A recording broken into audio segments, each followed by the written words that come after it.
Hey, what's going on, everybody? Tim Castleman here, and today I have a very important warning for you. I know that I come across as a pretty jovial and fun-loving guy online, and I make jokes, and I'm sarcastic and all those things, but today is going to be totally different. Today is going to be 100% serious and 100% true.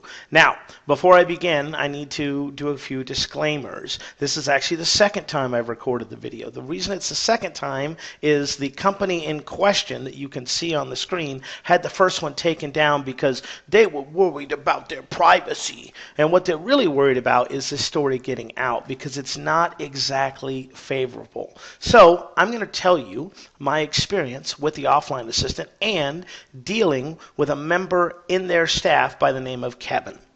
Now, I can't use Kevin's full name because that's what got this video removed the last time, but I can use his first name. And luckily for me, I'm now an expert, as is my lawyer, in the YouTube privacy policy. So, with that being said, let me tell you about this wonderful sarcastic tone experience I had with the offline assistant company and why I'm giving you a real world 100% serious warning not to use this company. And one last disclaimer before I tell you, this is my experience and my experience only. You may have a great experience with them and you may choose to work with Kevin and the offline assistant company after today. If you do, that's 100% on you. If you want to invite this company or anyone within its company to speak at your event, be at your event, be featured on a podcast, that's totally up to you as well. My whole point here is just telling you my experience and why I am personally recommending that you stay away from the offline assistant company. So here's the deal. Back in late January, early February,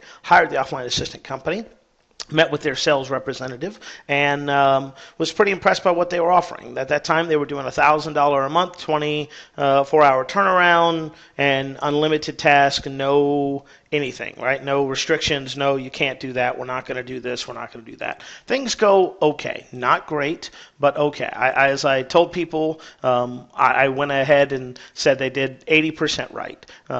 Truthfully, they probably did 50 to 60% right. I just didn't deal with it. I handed that off to my assistant, and she was basically in charge of running that division of our company and making sure that stuff got done with them. I come to find out after all of this, she was spending about 6 hours a day having to correspond and train and in some cases spoon feed information to those people.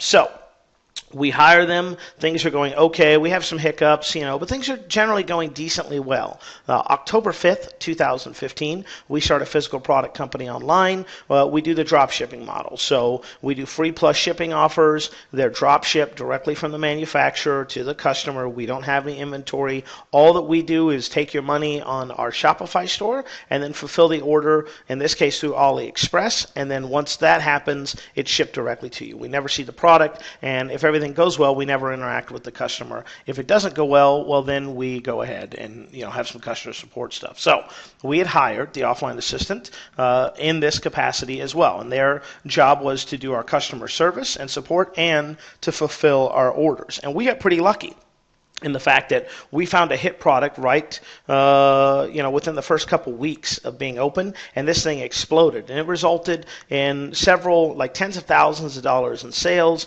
and over 2,000 orders. So think everything's going well, think everything's going all right. We're talking about what we're doing online. We're talking about people, how we're making a profit month one, which according to our books we were. And as a result of all of this, I think things are going great until I have a meeting with my accountant. And that meeting occurred on November 18th. So basically what happens is we review the previous month's books.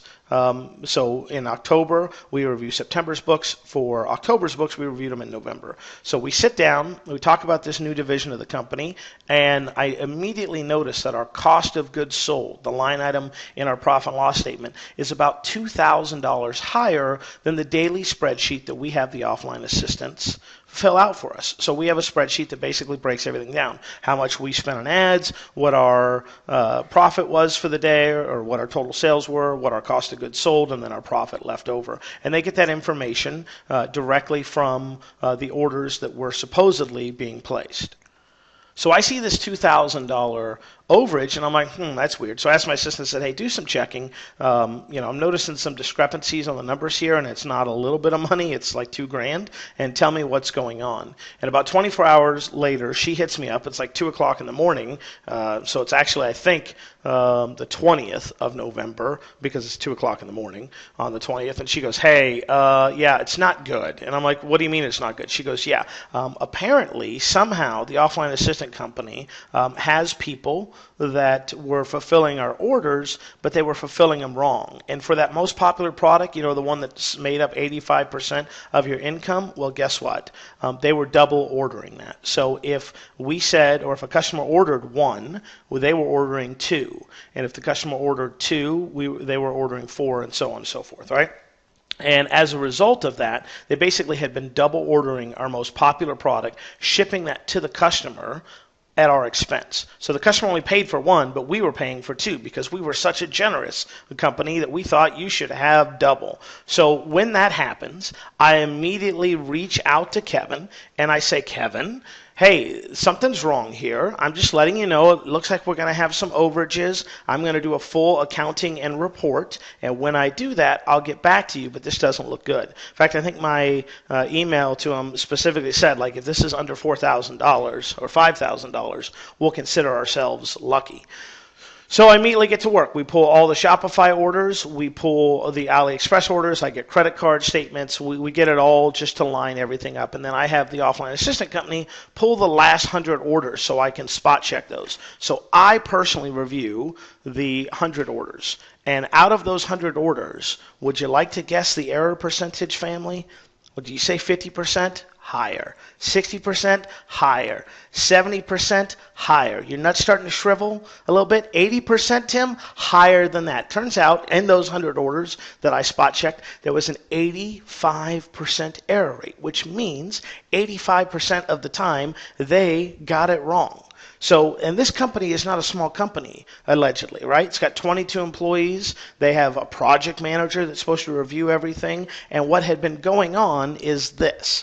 We sent them a training document that said, here's an example. This product says 1 in the store, but you would need to order 2 there. What they did, somehow, miraculously on their end, without any coaxing or coaching by us, is this. They went and said, you know what, we're just going to go ahead and double order all of the products, except we're not. We're only going to double order your most popular product, even though in the spreadsheet that we provided them, it said to only order 1. So long story short, we go through it. They should have ordered, just we'll keep it easy math, okay, for all of us. They should have ordered $7,000 worth of goods. Yeah, they ordered $14,000. So we're talking an overage of $7,000. Really, again, to keep it simple, it's closer to $8,000. So we're $8,000 in the hole that I've had to pay out on products that they have mistakenly shipped for no reason at all. So I reach out, I relay my findings to the company, and I say, hey, Kevin, here's the deal. This is what's going on. Basically, you guys spent 14. We only should have spent 7. I'd like to know what your plan is to reimburse me and or compensate me. Well, guess what? His first email back is, yeah, I've reviewed the documents, and this training example here is what we went off of. So we did nothing wrong because the training example says you should double order every item, so that's what we were doing. But here's the funny thing. When I looked over everything, yeah, they didn't double order everything. In fact, several orders of the tape that we had that we were selling that was doing really well, right, was actually done correctly. So it wasn't a carte blanche thing where they double ordered everything. If they did, I could see where he could come with that justification. So I immediately respond back. I say, hey, look, I hear what you're saying. That's not true. Here's examples of where you guys did it right. We spot checked everything. Why wasn't this quality checked by your company like was promised when we hired you? And basically, how could somebody see us taking in $5 on the left hand, spending 7, and not go, that's weird. Why are they losing money on every order? I just don't get it. I just don't understand. So when they were confused, right, no one came and asked us any questions, and it wasn't until we caught the error that the error stopped. And as a result of that error, we're owed about $8,000. And to this date, as of this recording, 12/14/2015, Kevin and his company okay, have yet to make any amends. Okay, let me tell you what they haven't done. Okay, they haven't offered an apology. They didn't offer to meet me halfway, a quarter way, a cent. They never offered money or services, and they refused to accept any responsibility for this error. That's right. They refused to accept any responsibility. There's no like, well, I could see how it could be our fault. There could be nothing. It's basically, no, it's your fault, and as a result of that, we're not paying a dime. Now, here's a company that I've hired to run this division of our fulfillment, right, that has a project manager, 22 employees, et cetera, et cetera, et cetera. Guess what? Nothing, no quality control happened on their end. How do I know that? Because nobody asked any questions about these orders. No one stopped and said, well, wait a second. We fill out the spreadsheet that has the cost of goods sold on it so that Tim knows his daily numbers. That number is way different than the number that we are actually spending every day. So we're telling Tim we're spending $2,000 a day, just for easy math. We're really spending $4,000 a day. The numbers don't match up, but we're just going to keep reporting it as is. So no quality assurance, no quality check, and I come to find out, right, that what was happening was when our stuff was time to get ordered, they were instead of going, hey, you know what, Frank, we're going to have you take care of the ordering every day, it was like, okay, today it's Frank, tomorrow it's Sally, the next day it's Susie. Those are all fake names, by the way, YouTube. Calm down, okay? These are actually Filipinos. I don't think they have names like Frank and Susie and the such. And the craziest part is this, right? Like, I went out of my way to help Kevin with this business. I mentored him at a marketing event that we were both a part of. In addition to that marketing event that I mentored him, I actually introduced him to some of my friends and some of my associates, and I did a webinar to help promote him and his business. Yet, when this comes down, when this happens, he doesn't apologize, he doesn't accept responsibility, he doesn't even offer me a free koozie, for the love of God. So, I tell him, I'm like, hey, listen, I need to be paid for this, and I need to know if you're going to pay me. And he doesn't respond. It isn't until I give him the first deadline. I say, hey, I need to know whether you're going to pay me by November 30th or not. He waits till the last minute on November 30th, sends me a thing basically saying, I consider this matter closed, which is funny because I thought I was the guy who paid the bills for you. So I'll consider it closed when it's closed because, you know, I'm the customer. But, yeah, it basically is like, yeah, I consider this matter closed. You guys should have caught the error sooner. It's not our fault.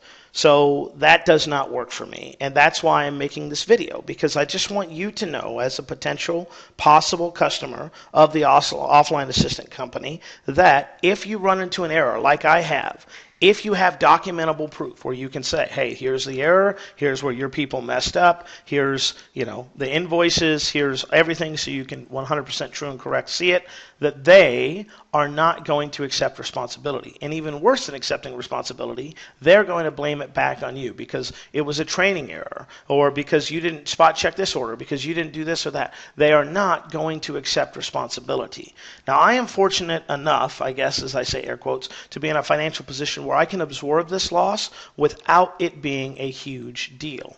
Okay, like I'm not going to not eat this month because of it. However, I know a lot of people getting started or looking to have a crew assembled. Money, they have to count every penny. And if you have to do that, I would highly recommend that you stay away from this company, because if there are errors where you have to come up with a sudden $8,000 the month of Christmas, right? If you don't have that money, you're going to be screwed, because Kevin and the offline assistant company has not exactly gone out of their way to help us in any form or fashion, which is why I'm recording this video. It's why I'm posting blog updates at my blog, timothycastleman.com. It's why I've got a lawyer involved, and it's why I'm probably going to end up having to sue this company to legally get a judgment against them so that I can either recover my money through several different fun and interesting ways, which I'm going to keep a secret because I don't want to reveal the whole game plan, or, you know, maybe I just have to have somebody kicked out of the country. Who knows?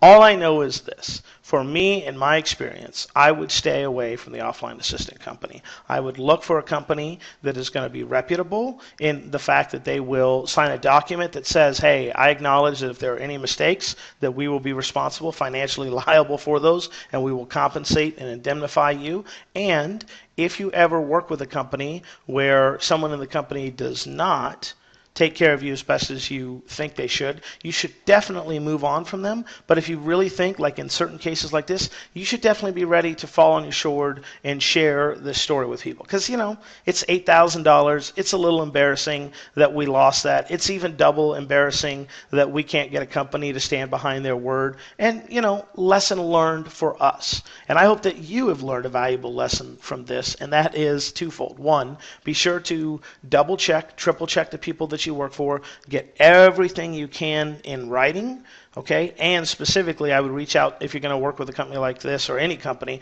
and say, hey, if you make errors, you're responsible. If they refuse to do that, then don't sign up with them at all. And the second thing is this: when you feel like you have been legitimately wronged, when you feel like you're not getting the response that you want or that you deserve based upon the actions that have happened to you, you need to be willing to go all out. Trust me, I have better things to do than to do lawsuits, okay, to do blog posts, to do videos, to do this and do that. But here's what I don't have better things to do, and that is to be taken advantage of or treated unfairly by companies that I've done business with. So that's what I want to share with you. If you decide to do business with this company after today, that's 100% your choice. 100% your choice. Sorry, getting a little choked up here right now. It's 100% your choice. I just want to tell you my story and experience with the offline assistant company and why I am recommending that you stay far, far away from them. If you have any questions, you can always reach out directly to me via my blog or do a Google search for Tim Castleman. I'm sure you'll find me. I'll be more than happy to share this information, just like I have with my lawyers and credit card companies and legal agencies and law enforcement, with anybody who asks. So thanks for watching this video, and I'll talk to you real soon.